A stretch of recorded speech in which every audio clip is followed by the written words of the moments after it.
하나님은 영이시니 예배하는 자가 영과 진리로 예배할지니라. 거룩하신 하나님 아버지의 부르심을 받들어 이 자리에 모여 예배드리는 주의 백성들의 예배를 기뻐받아 주시옵소서. 진실된 마음과 정직한 영으로 삼위일체 하나님의 성호를 찬양하며 예배드릴 때 하나님이시여 영으로 임재하여 주시사 주님만 주실 수 있는 평강이 저희 심령 가운데 가득 넘치게 하여 주시옵소서. 감사드리며 우리 주 예수 그리스도의 이름으로 기도드립니다. 아멘.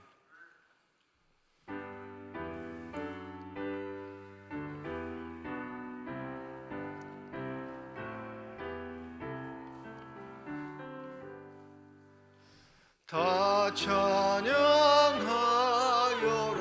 전능왕 창조의 주께 내 혼아 주 찬양 평강과 구원의 주님 성도들아 주 앞에 이제 나와 즐겁게 찬양하여라.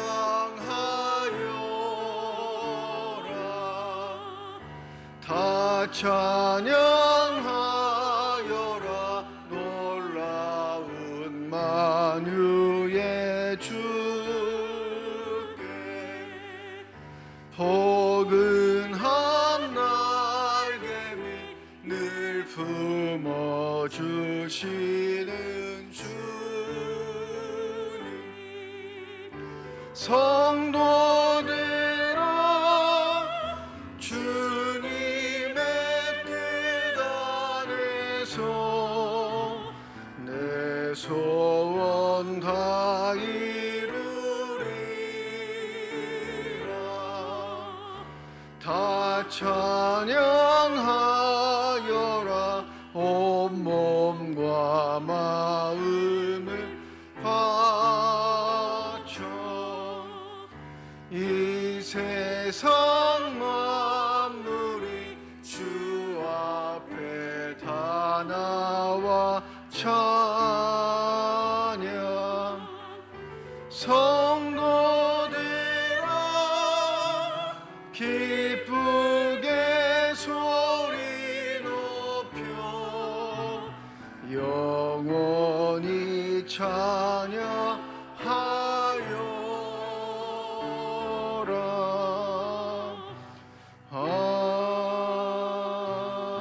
아멘. 하나님이여 찬송이 시온에서 주를 기다리오며 기도를 들으시는 주여 모든 육체가 주께 나아오리이다.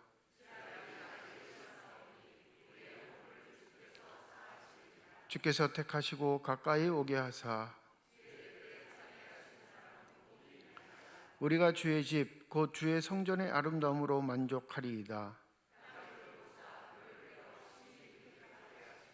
하나님의 강에 물이 가득하게 하시고 초장은 양떼로 옷 입었고 골짜기는 곡식으로 덮였음에. 아멘. 지난 한 주간 동안의 삶을 되돌아보며 주 앞에 참회의 기도를 드립니다.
만일 우리가 우리 죄를 자백하면 그는 미쁘시고 의로우사 우리 죄를 사하시며 우리를 모든 불의에서 깨끗하게 하실 것이라.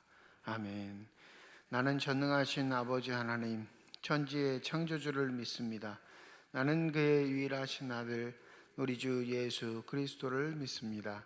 그는 성령으로 잉태되어 동정녀 마리아에게서 나시고 본디오 빌라도에게 고난을 받아 십자가에 못 박혀 죽으시고 장사된 지 사흘 만에 죽은 자 가운데서 다시 살아나셨으며 하늘에 오르시어 전능하신 아버지 하나님 우편에 앉아 계시다가 거기로부터 살아있는 자와 죽은 자를 심판하러 오십니다. 나는 성령을 믿으며 거룩한 공교회와 성도의 교제와 죄를 용서받는 것과 몸의 부활과 영생을 믿습니다. 아멘.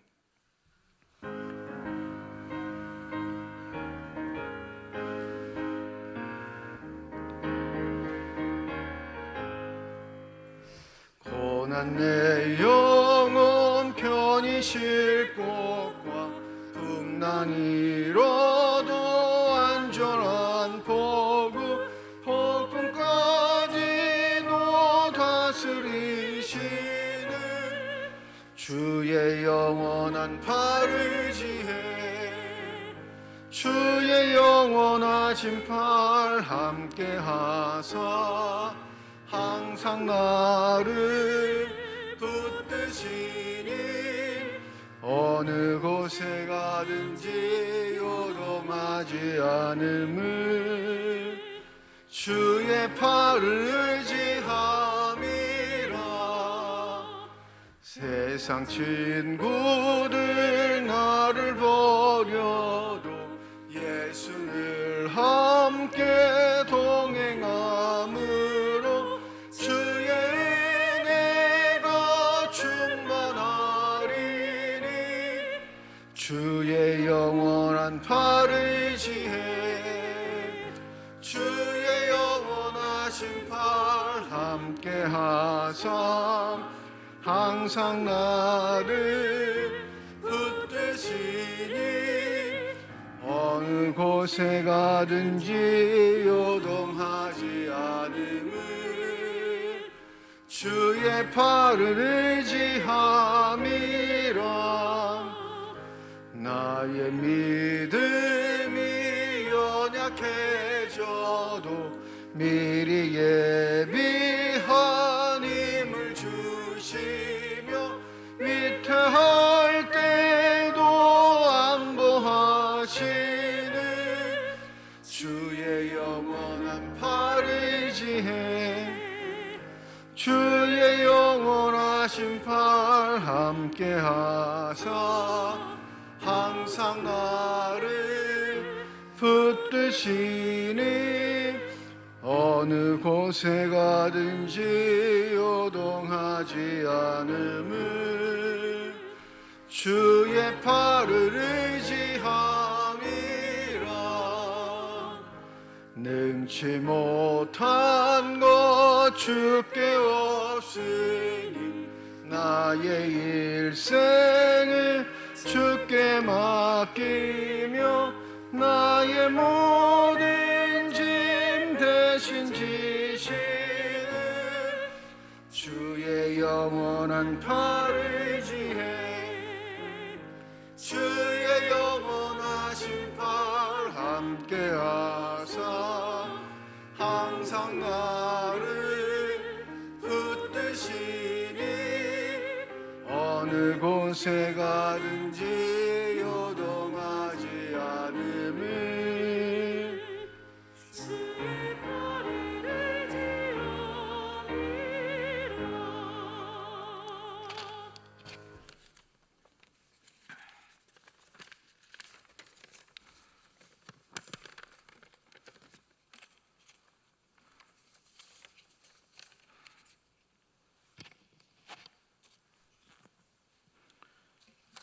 천지의 창조주시여 만복의 근원이시며 우리 생사화복을 주관하시는 전능하시고 자비로우신 하나님 아버지, 이 세상에서 많고 많은 사람 중에서 저희들을 주님의 자녀로 택하시고 눈동자같이 지켜보아 주셨다가 오늘 주님의 거룩한 성인을 맞이하여 주님 전에 나와 예배드릴 수 있게 인도하심을 감사와 찬양과 존귀와 영광을 돌려옵나이다.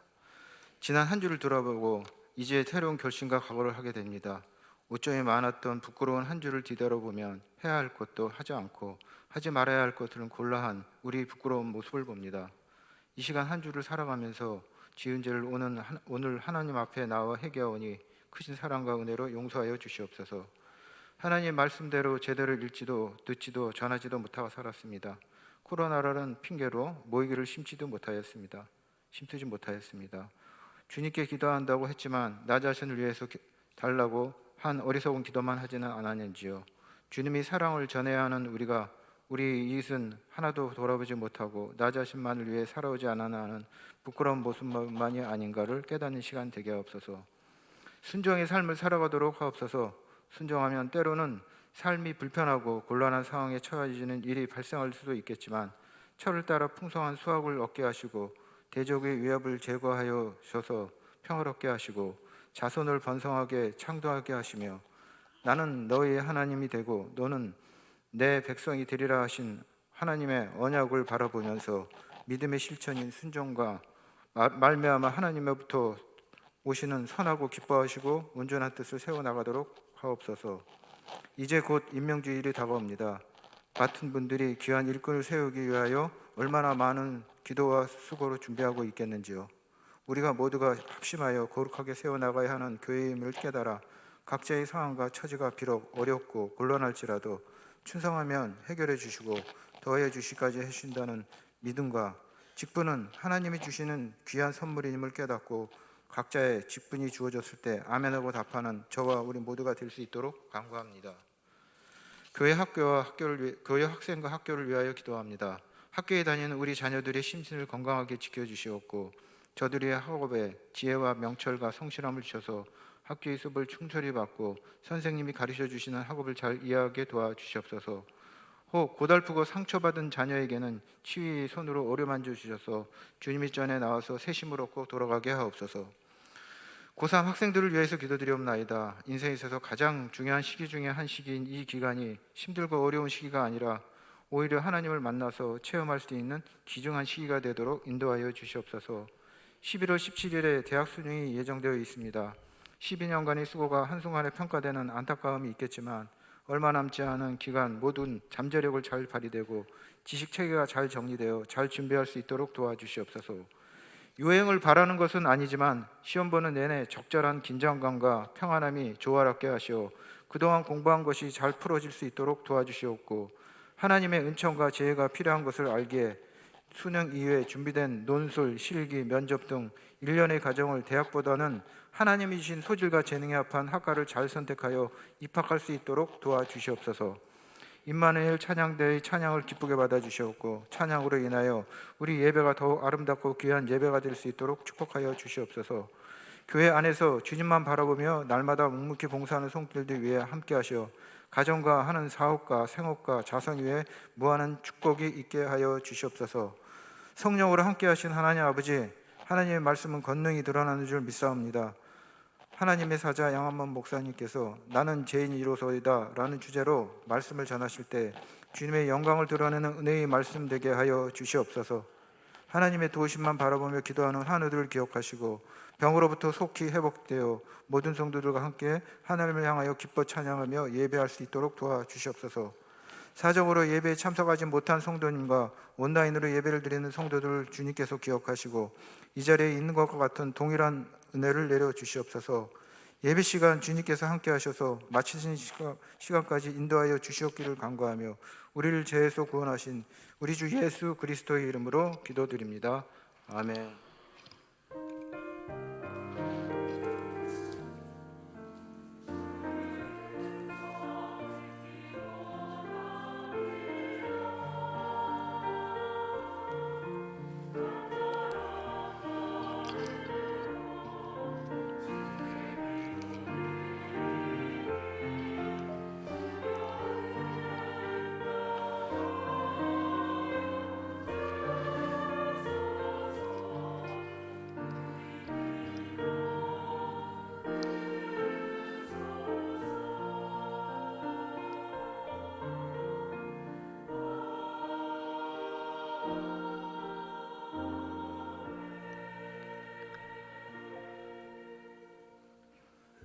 성령 강림 후 20번째 주일입니다. 우리에게 주신 하나님의 말씀은 구약성경 요엘서 2장 23절에서 32절까지의 말씀, 신약성경 누가복음 18장 9절에서 14절까지의 말씀입니다. 우리 다 함께 자리에 일어나 하나님의 말씀을 받겠습니다.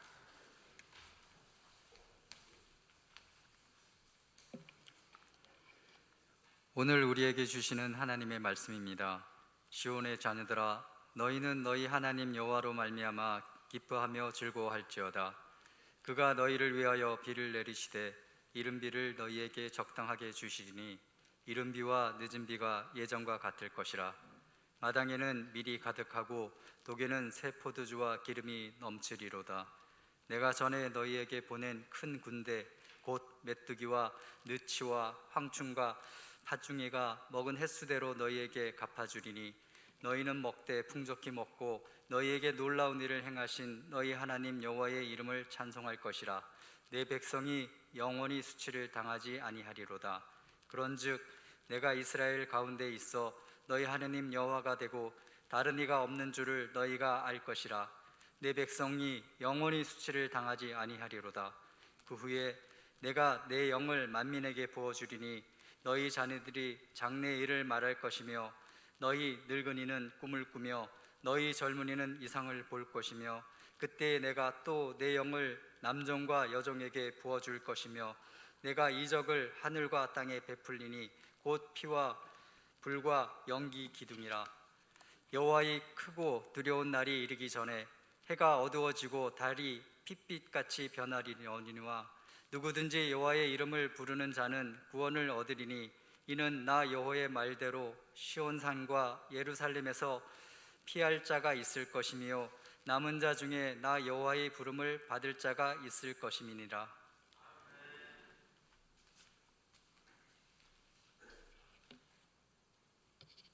또 자기를 의롭다고 믿고 다른 사람을 멸시하는 자들에게 이 비유로 말씀하시되 두 사람이 기도하러 성전에 올라가니 하나는 바리새인이요 하나는 세리라.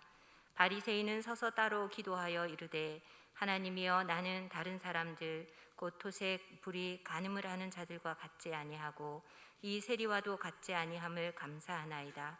나는 일해에 2번씩 금식하고 또 소득의 11조를 드리나이다 하고 세리는 멀리 서서 감히 눈을 들어 하늘을 쳐다보지도 못하고 다만 가슴을 치며 이르되 하나님이여 불쌍히 여기소서 나는 죄인이로소이다 하였느니라.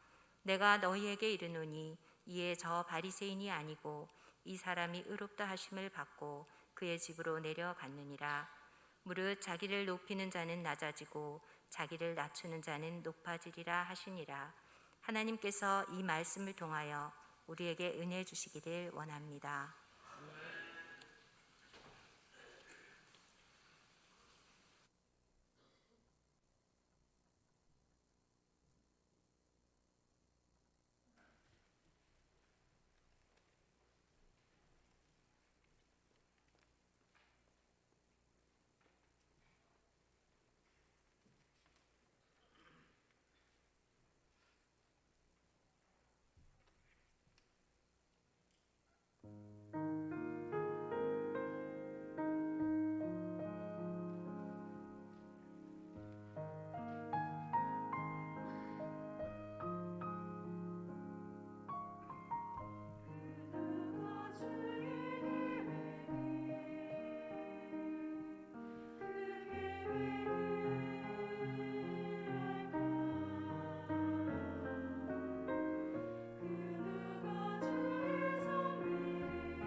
아멘.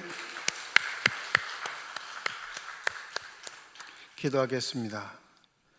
지금 이 시간 우리들의 눈을 열어주시사 주 형상 바라보게 하여 주시옵시고 우리들의 귀를 열어주셔서 주 음성 듣게 하여 주시옵소서. 닫혀진 우리의 심령의 문이 성령의 은혜 가운데 활짝 열려지게 하여 주셔서 하나님 아버지 마음속에 품고 계시는 기쁨과 평안과 만족이 넘치는 복된 시간이 되게 하여 주시옵소서. 감사드리며 우리 주 예수 그리스도의 이름으로 기도드립니다. 아멘. 복음서들 가운데서 누가복음의 독특한 점이라고 한다면 다른 복음서에 없는 후속편이 있다라는 점이 될 겁니다. 예수께서 부활하신 이후의 이야기들을 사도행전에 기록하고 있죠. 그래서 누가복음과 사도행전을 한 책으로 묶었을 때 예수님의 일대기에 가장 좋은 이야기들로 가득하다라고 얘기할 수 있습니다. 그런데 이 누가복음과 사도행전의 가장 또 독특한 특징은 성령 하나님이 주체가 되셔서 이야기를 이끌어가고 있다라는 표현을 하는 것인데, 이 성령 하나님과 뗄래야 뗄 수 없는 게 바로 기도 이야기입니다. 그래서 누가복음은 다른 복음서과는 좀 다르게 기도에 관한 이야기들을 아주 구체적으로 제시하는 복음서 중에 하나라 이렇게 말할 수 있습니다. 오늘 본문은 누가복음 8장 18장 9절에서 14절 이 본문은 기도에 관한 이야기처럼 여겨지고는 있지만 실제적으로는 기도의 내용, 기도의 자세에 대한 이야기가 아니라 비판하는 자들, 의인의 자리에 앉아서 사람들을 멸시하는 자들에게 주신 비유라는 사실을 우리가 좀 유념해 볼 필요가 있습니다. 그런데 왜 우리는 이 본문을 기도의 자세, 내용이라 이렇게 인식하고 있을까요?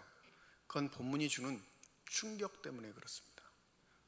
본문이 주는 충격이 있으니까 의도적으로 우리의 악한 마음들이 이 본문을 변질시키고 왜곡시켜 버리는 겁니다. 기도는 유대인들에게 있어서 자신이 누구인지를 나타내는 가장 훌륭한 표현의 수단입니다. 누가복음 11장 1절에 보면 이런 기록이 있죠. 예수께서 한 곳에서 기도하시고 마치심에 제자 중 하나가 여짜오되 주여, 요한이 자기 제자들에게 기도를 가르친 것과 같이 우리에게도 가르쳐 주옵소서. 다른 게 아니라 뜬금없이 뭐라고 하냐면 기도를 가르쳐 주세요 라고 말한단 말이에요. 근데 이 요구하는 제자도 전통적인 유대인이기에 그는 유대인의 기도를 잘 알고 있는 사람입니다. 성전에서 어떻게 기도해야 하는지는 이미 교육을 통해 다 배워온 사람인데 또 다른 기도가 필요했던 거예요. 무슨 기도요? 예수께서 가르쳐 주시는 기도. 즉 예수의 제자로서의 확증, 표징을 다른 사람들 앞에서 좀 나타낼 수 있도록 주님만이 우리에게 주실 수 있는 기도를 좀 알려주십시오 라고 요구하고 있는 거죠. 이렇듯 유대인들, 특별히 경건한 유대인들에게 기도란 자신이 어떤 사람인지를 나타내는 훌륭한 신앙 표현의 수단이었던 겁니다. 그래서 누가복음 11장에는 우리가 알고 있는 유명한 기도가 등장하죠. 뭐죠? 주기도문이 등장하는 거예요. 이 의롭다고 인정받는 유대인들의 기도는 자의적이거나 즉흥적이지 않습니다. 절대 자기 생각대로 막 기도하는 법이 없어요. 그리고 자기 임의대로 기도하는 적도 없습니다. 유대인들이 성전에 가서 기도할 때는 전통적으로 교육을 받았던 내용들, 기도의 내용이 있어요. 그걸 암송하는 겁니다. 그 성전의 뜰에 가가지고 자신이 익히고 배워왔던 그 기도의 내용들을 암송하는 게 기도였습니다. 유대인들이 가지고 있는 기도의 핵심은 이렇습니다. 의인들의 기도는 하나님께서 반드시 들으신다.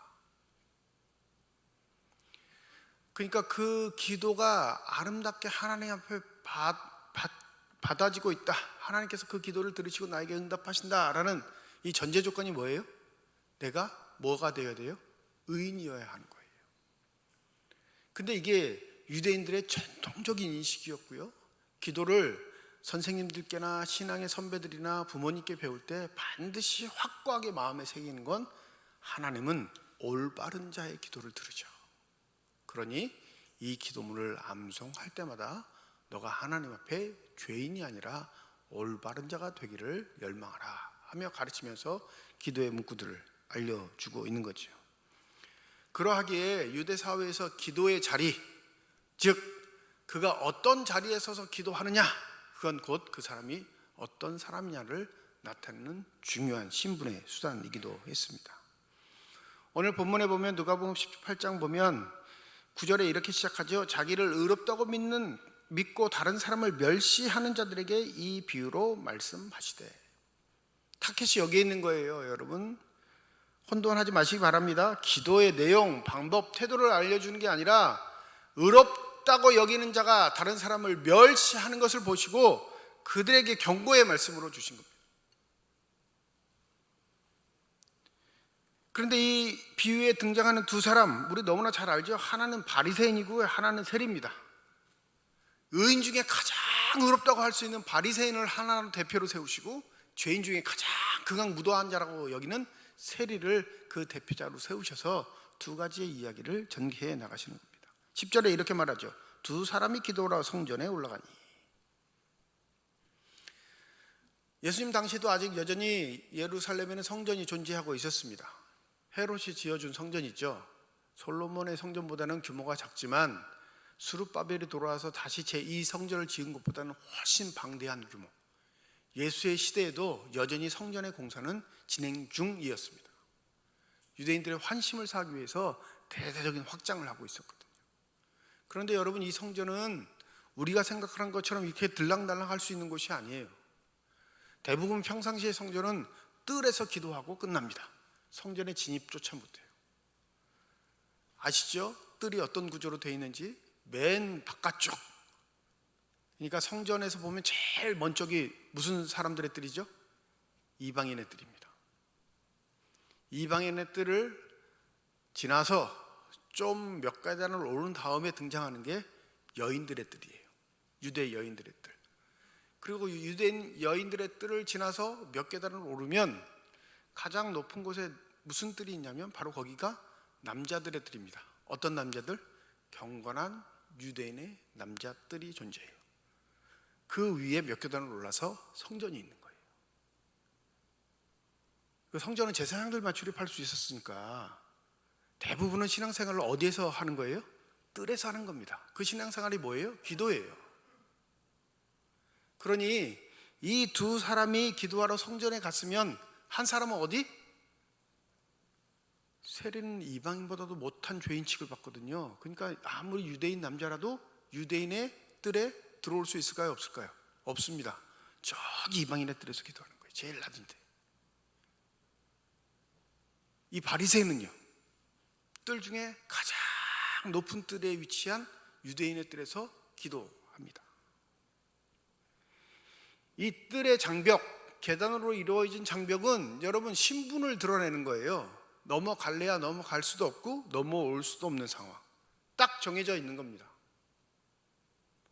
그러니 이 바리새인은 의인으로서의 대표 자격이 있는 자이니까, 이는 의인 중에 최고 의인이니까 죄인의 자리에 갈래야 갈 수 없는 것이고, 죄인인 이 세리는 극악무도한 죄인이니까 결코 어딜 갈 수 없어요. 의인이 머무는 그 유대인의 뜰에 들어갈래야 들어갈 수 없는 존재인 겁니다. 이미 성전이 뭘 드러내요? 신분 차이를 드러내요. 성전이 이미 넌 의인, 넌 죄인, 이것을 명시하고 있는 겁니다. 여러분, 이러면 성전 가고 싶으시겠어요? 교회가 자리를 나누고 여러분을 분리하고 절대 넘어오지 못하게 한다면 여러분 그 교회를 좋은 교회라 여기시겠어요? 아주 나쁜 교회라 여기시겠어요? 근데 유대사회는 이 신분의 장벽을 당연한 것이라 여겼습니다. 오늘 한번 의인의 자리에 있는 바리새인의 기도를 한번 봅시다. 어떤 기도를 하고 있죠? 이런 기도를 합니다. 하나님이여, 나는 다른 사람들 곧 토색, 불이 간음하는 자들과 같지 아니하고 이 세리와도 같지 아니함을 감사하나이다. 나는 일에 2번씩 금식하고 또 소득의 11조를 드리나이다. 어떠신가요? 바리새인의 기도를 들으니까 거북하신가요? 좀 속이 부글부글 끓지 않으시나요? 아, 이거 못된 것, 막 이런 생각이 들으신다면 여러분과 저는 그런 생각을 하면 고정관념에 쌓여 있는 사람입니다. 어떤 고정관념? 바리새인은 예수의 적이야, 못된 사람들이야, 못된 놈들이야, 이런 고정관념이 있으니까 이 바리새인의 기도가 내 마음에 은혜가 되지 않는 겁니다. 이 기도는 바로 이런 기도입니다. 복 있는 사람은 악인들의 길을 따르지 아니하며 죄인들의 길에 서지 아니하며 오만한 자리에 앉지 아니하고 오로지 주님의 율법을 즐거워하며 밤낮으로 율법을 묵상하는 사람입니다. 주님, 내가 바로 그런 사람이 되게 하심을 감사드립니다. 이 기도하고 있는 거예요.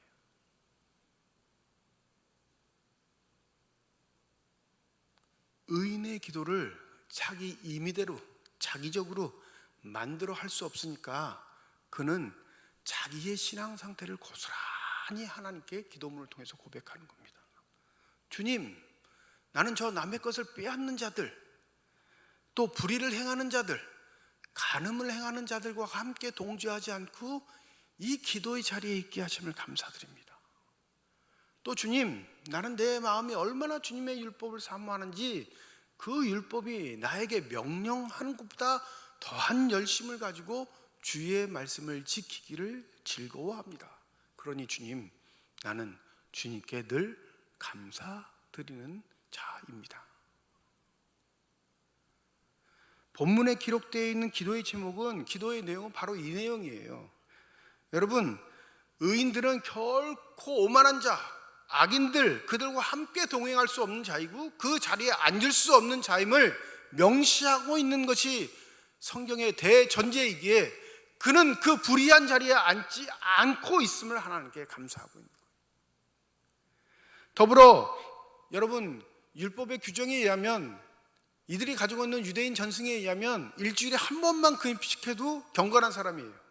근데 일주일에 이 사람 몇 번 금식해요? 2번 금식합니다. 여러분, 11조는 가축과 자신이 가지고 있는 곡물에 대한 11조가 드리는 게 율법의 규정인데 이 사람은 어떤 11조를 드려요? 소득 전체의 11조를 드립니다. 그러니 이는 율법을 즐거워하는 자예요? 율법을 싫어하는 자예요?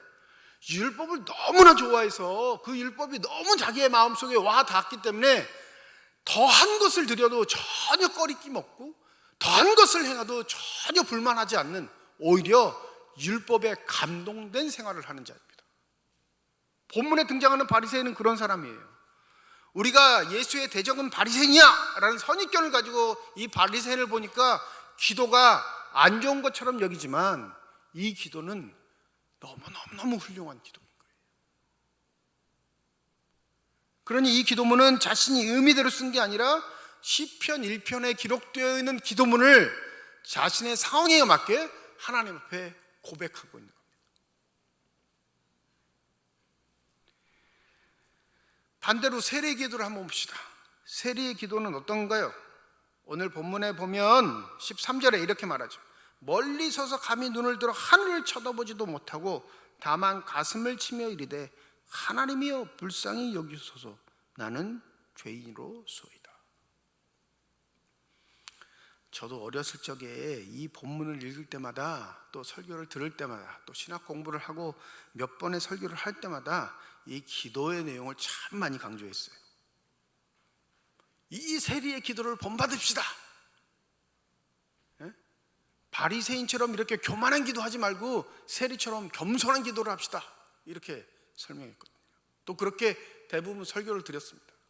그 핵심이 뭐예요? 하늘도 쳐다보지 못하고 가슴만 치고 뭐라고 고백해요? 나는 죄인이로소이다. 근데 이 본문이 기도에 대한 본문이 아니라는 걸 깨닫고 이 세리의 기도는 의구심이 들었습니다. 원래 유대 전통에 따르면 죄인들은 하나님의 얼굴을 쳐다볼 수 있을까요? 없을까요? 본래 볼 수 없습니다. 그게 신앙의 태도예요. 이는 이미 공인된 죄인이니까 이방의 뜰에 왔을 때 하늘을 쳐다보고 기도하면 돌 맞아 죽습니다. 그러니까 고개를 숙일 수밖에 없는 거예요. 하늘과 반대인 땅만 보는 겁니다. 이 가슴을 치는 건 정말 통회하고 자복하는 게 아니라 일종의 그냥 행위적인 의식일 뿐이에요. 뭐라고 하죠? 하나님이여 불쌍히 여기소서 나는 죄인으로소이다. 이 내용 속에 자신의 죄에 대한 고백이 다 있는 것처럼 여기겠지만 여러분 그렇지 않은 건 세리장 중에 누가 기억나시죠? 삭개오. 주님이 요구하지 않으셨어요. 명령하지 않으셨습니다. 근데 그는 결단을 하죠.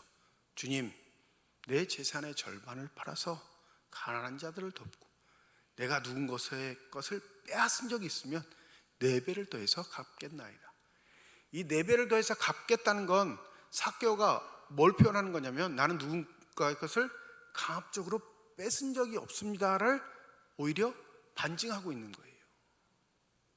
뺏었으면 내 밑에 있는 세리들이 뺏었겠지 저는 뺏은 적이 없습니다 라는 말이긴 한데 그런 일이 있으면 어떻게 했다는 거예요? 반드시 4배를 더해서 갚겠다는 거예요.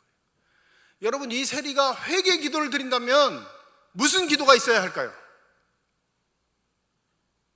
결단과 과거가 있어야죠. 자기 잘못에 대한 구체적인 고백이 있어야 할 겁니다. 하나님, 나는 유대인으로서 하지 말아야 할 세리의 일을 하고 있는데 내가 이 세리의 자리를 벗어나겠습니다. 이제는 죄 짓는 자리에 가지 않겠습니다. 만약에 죄를 지어 누군가 상처를 받고 어려움을 당했다면 그를 찾아가 용서를 구하겠습니다. 그러니 주님, 나를 불쌍히 여겨 주십시오. 이게 바른 기도지요. 근데 이 세리는 죄인으로서 해야 하는 형식적인 기도를 하고 있는 겁니다. 가슴만 칠 뿐이에요. 나는 죄인입니다. 하나님 나를 불쌍히 여기세요.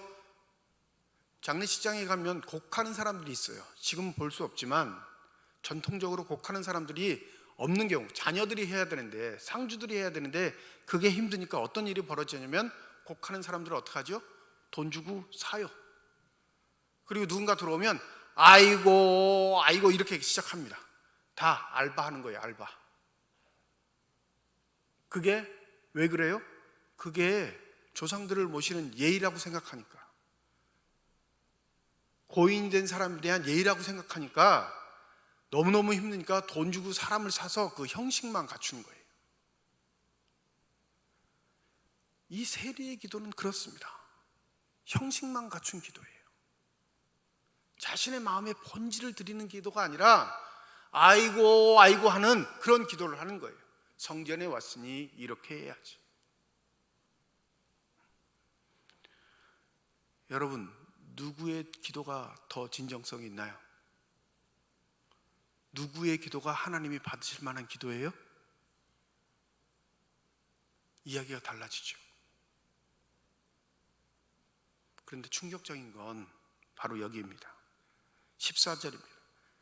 내가 너희에게 이르노니 이에 저 바리새인이 아니고 이 사람이 의롭다 하심을 받고 그의 집으로 내려갔느니라.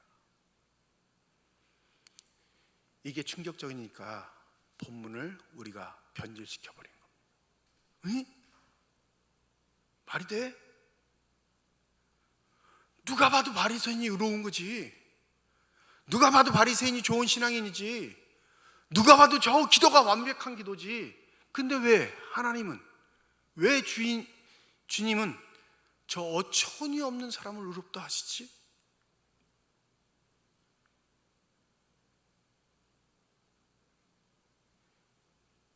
이게 신앙의 자리를 고착화시켜버리는 우리에게 주시는 하나님의 말씀이라고 여기신다면 여러분 깨어 있으시기 바랍니다. 이 본문은 이래서 충격적이에요. 이 본문은 이래서 경악스러운 말씀입니다.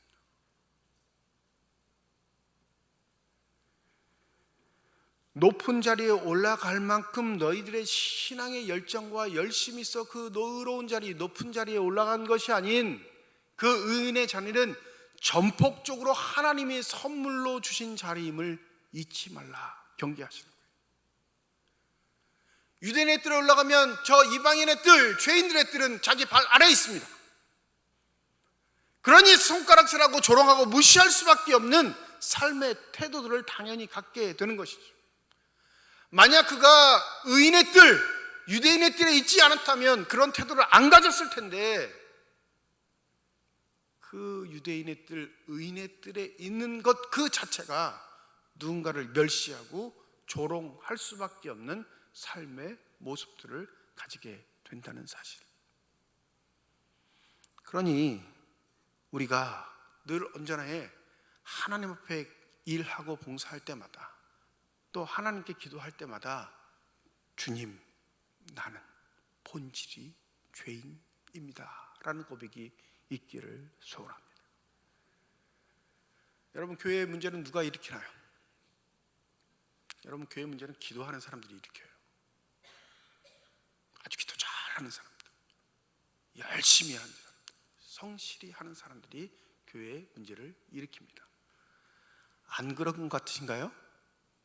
한번 여러분 머리에 헤아려 보세요. 우리 교회 문제아가 누군지. 그 사람 기도해요, 안 해요? 여러분, 봉사하면서 문제 일으키는 사람 많아요. 교회 봉사하지 않으면 문제도 일으키지 않습니다. 교인인지 아닌지도 잘 모르는데요, 뭐. 주의 일을 한다고 열심히 행하는 사람들이 다 교회 문제를 일으켜요. 날마다 새벽 기도에 제단을 쌓는다고 하는 사람들이 문제를 일으킵니다.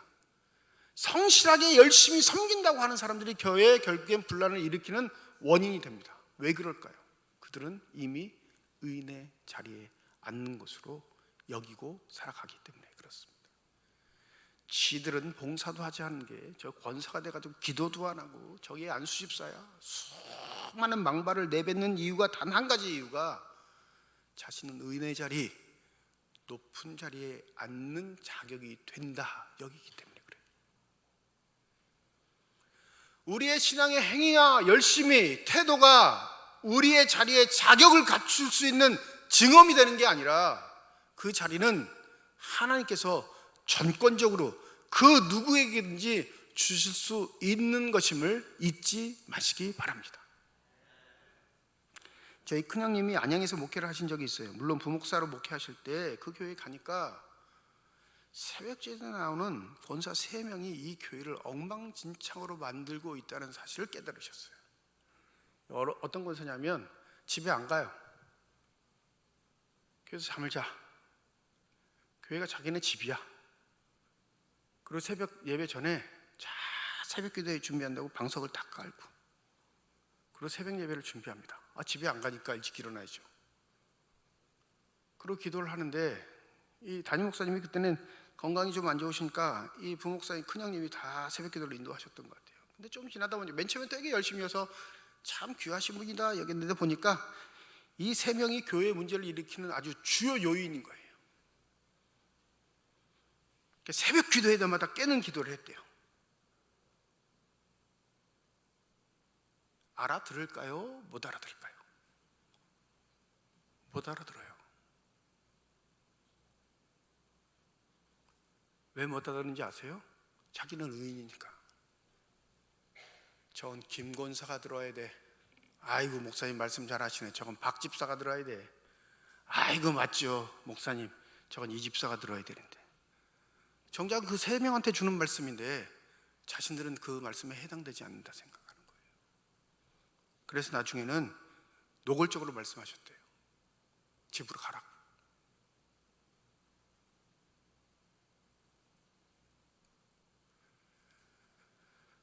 여러분, 이런 경계의 말씀을 어느 시점에 주셨다는 사실인지 우리가 좀 유념해야 할 게, 마지막 날에 있을 이야기, 하나님의 심판이 있을 그날에 일어날 징조 안에 이 말씀을 주고 계시다는 사실입니다.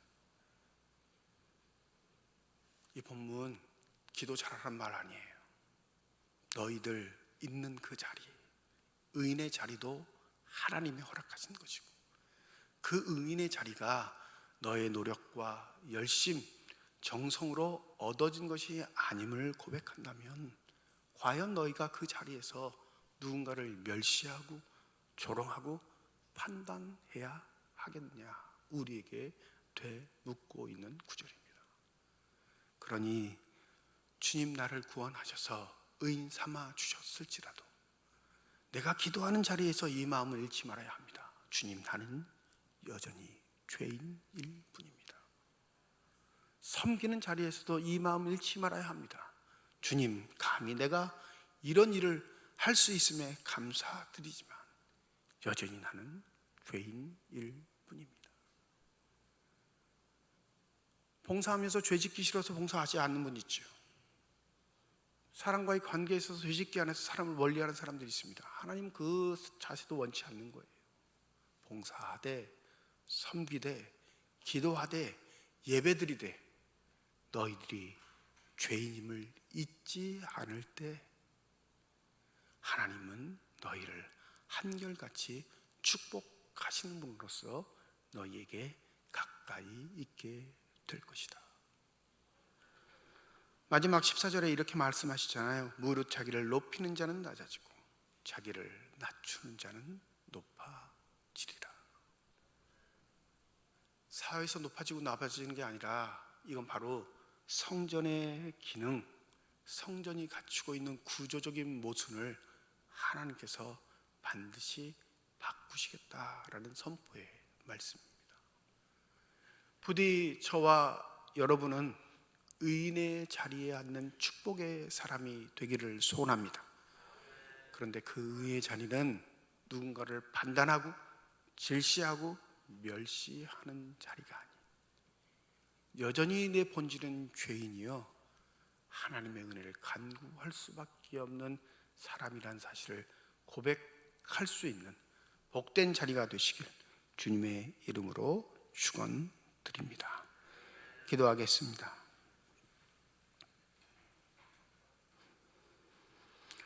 우리들의 삶이 바리새인의 기도만큼이나 되면 얼마나 좋을까요?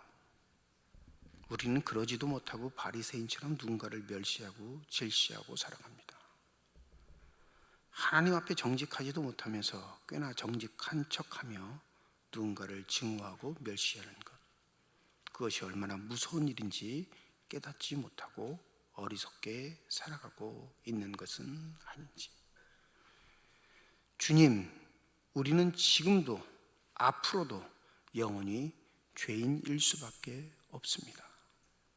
그러함에도 불구하고 주님 우리를 구원하여 주셨사오니 부디 겸손하게 섬기는 자로서 아름답고 복된 주의 은혜를 전하며 살아갈 수 있는 믿음의 사람들만 되게 하여 주시옵소서. 감사드리며 우리 주 예수 그리스도의 이름으로 기도드립니다. 아멘.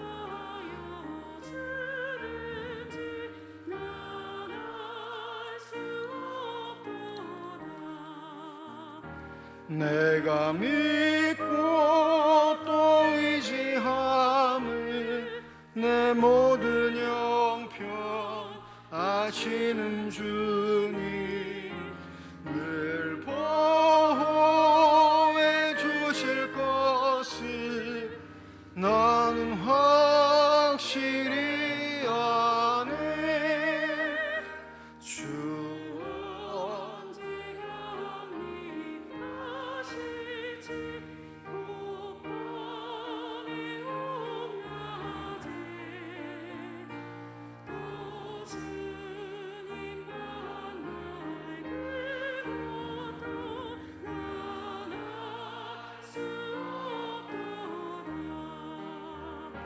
내가 믿고 또 의지함을 내 모든 형편 아시는 주님 늘 보호해 주실 것을 나는 확실히 아네. 조수동 집사님 가정에서 건축 헌금 드리셨습니다.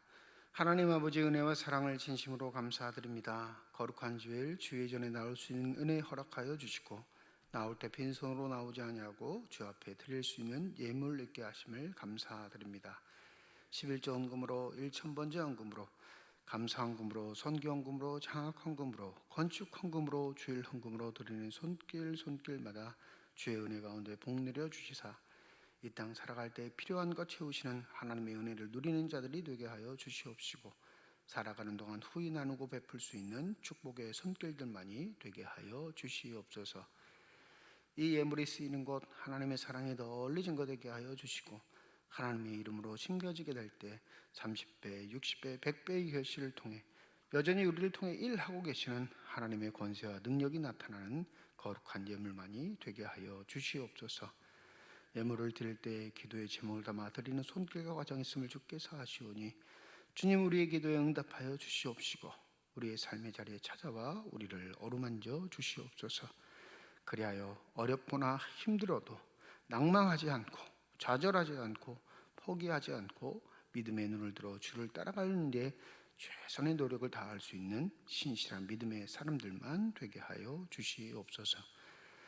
주님께서 아끼고 사랑하시는 거룩한 교회를 위해 섬기고 수고하는 많은 일꾼들이 있습니다. 보이는 곳에서 보이지 않는 곳에서 수고하고 애쓰는 저들의 손길들을 축복하여 주실 때 먼저는 성령이 충만함을 더하여 주셔서 한결같게 하시고 겸손하게 하여 주셔서 주님께서 주시고자 하는 축복들이 저들의 삶과 가정과 길 속에 가득 넘치게 하여 주시옵소서. 임마누엘 찬양대 찬양을 기뻐 받으신 줄 믿습니다. 지휘자, 반주자, 찬양대 모두를 주의 이름으로 축복하오니 저들의 삶이 주 앞에 늘 언제나 아름답게 하여 주시옵시고 하나님께 영광과 기쁨을 드리는 복된 삶들만이 되게 하여 주시옵소서. 병상에 누워있는 환우들 또 그 환우들을 간병하는 가족들을 기억하여 주시되 부디 원하옵기는 능력의 손길, 치유의 손길로 그 환부에 안수하여 주실 때 저들의 질병과 고통과 아픔이 깨끗이 치유되게 하여 주시옵시고 더욱더 강건하고 복되게 주를 섬김에 있어 아름다운 삶을 살아가게 하여 주시옵소서. 모든 것 감사드리며 우리 주 예수 그리스도의 이름으로 기도드립니다. 아멘. 우리 함께 인사하겠습니다. 하나님의 축복이 여러분과 함께. 네, 감사합니다. 우리 옆에 분과 손 흔들면서 인사하시죠. 하나님의 축복이 옆에 계신 분과 함께. 감사합니다. 오늘 2부 예배 시에 세례 입교 예식이 있습니다. 다음 주일은 종교개혁 기념주일로 지키는 주일이고요. 1부, 2부 예배를 모이고 1부, 2부 예배 시에는 성찬 예식이 있습니다. 우리 한 주간 동안 주의 몸 살과 피를 받는 성찬 예식에 참여하실 수 있도록 절제하시고 성결의 삶을 사셔서 다음 주 거룩하신 모습으로 성찬식에 참여해 주실 것을 주님의 이름으로 부탁드립니다. 10월 금요일 기도회는 28일 금요일 저녁 9시 본당에서 모입니다. 임시 재직회 광고입니다. 다음 주일 2부 예배 위에 본당에서 임시 재직회로 모이도록 하겠습니다. 안건은 우리 이번에 있는 항존직 은퇴 및 임직 예식 비용에 관한 건입니다. 단일 안건이어서 이 안건만 논의하고 재직회는 피하게 됩니다. 우리 재직되시는 분들은 꼭 참석해 주시길 바랍니다. 정책당회가 다음 주일 오후 1시 1층 회의실에서 모입니다. 우리 2022년 하반기 세례자 입교자 명단 우리 손은채, 이유연, 장원상, 입교, 김찬미 이렇게 4명 하반기 세례 입교를 받게 됩니다. 제4기 성경통독 화요일부터 금요일까지 오전 10시 지하 예배실에서 진행하고 있습니다. 참여하기 원하시는 분들은 그 시간에 오셔서 함께 하시면 되겠습니다. 하반기 구역 신방 및 사업장 신방 진행 중입니다. 25일 화요일은 청송을구역, 27일 목요일 동부구역과 한양구역 이렇게 있습니다. 아직 신청하지 못하신 구역 또 신청하고 싶어 하시는 사업장 있으시면 우리 구역구 담당 목회자에게 신청해 주시면 되겠습니다. 임마누엘 시온 찬양대 대원을 모집합니다. 우리 찬양대 대장이나 지휘자 아니 목회자들에게도 신청하셔도 됩니다. 그래서 신청하셔서 봉사하실 수 있게 여러분께서 많이 협력해 주시고 도와주시면 감사하겠습니다. 교회 현관문입니다. 현관문 원래는 저희가 지문을 입력해서 지금 보안 시스템을 가동하고 있는데 이 지문을 입력하는 기계가 고장 나가지고 좀 못 쓰고 있었습니다. 그런데 어제 고치긴 했는데 대부분의 사람들이 지문을 등록해야 하는 그런 상황이 있어서 여러분들 지문 등록하고자 하시는 분들 교회를 자주 왔다 갔다 하시거나 기도를 자주 하러 오시거나 뭐 항존직 중분자들은 대부분 다 지문을 등록하시면 좋겠어요. 출입문에 제한을 받지 않으시도록. 그래서 지문을 새로 등록합니다. 지난번 거 기계를 교체했기 때문에 과거에 하셨어도 인식이 되지 않기 때문에 새로 등록하니까 등록하실 분들 우리 교육자실로 사무실로 신청하셔서 등록해 주시면 감사하겠습니다. 우리 성내구역 이명자 집사님 큰딸 우경미 양이 결혼식을 하는데 결혼식은 서울에서 11월 5일 날 하고요. 이 결혼식은 가족과 친지들만 모이는 소규모 결혼식이고, 그래서 죄송스러워서 이제 사전 결혼식 피로연을 하는데 이번 주 토요일 오전 11시부터 오후 2시까지 맹방에 있는 시스포빌 연회장에서 이 피로연을 합니다. 참석하실 분들, 직접 가시는 분들은 11시에서 2시 사이에 가시면 되고, 교회에서 함께 가시기를 원하시는 분들은 토요일 날 교회에 오전 10시 30분까지 오시면 함께 하실 수 있습니다. 이명자 집사님 오셨나요? 2부 예배 드리시나? 네, 2부 예배 참석하시는 것 같은데 이따 함께 다시 한번 인사하겠습니다. 잊지 마시고 축하해 주시면 감사하겠습니다. 우리 장영숙 권사님 가정에서 범사의 감사로 감당 장식 준비해 주셨습니다. 우리 권사님 가정 자녀들 앞길 위해 하나님의 축복이 함께 하시길 주님의 이름으로 축원드립니다. 이제 다 함께 일어나셔서 결단 찬양 하나님께 드리겠습니다.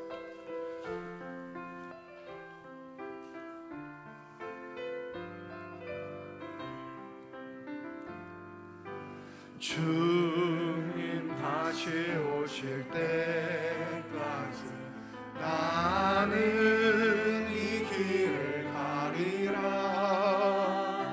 좁은 문 좁은 길 나의 십자가 지고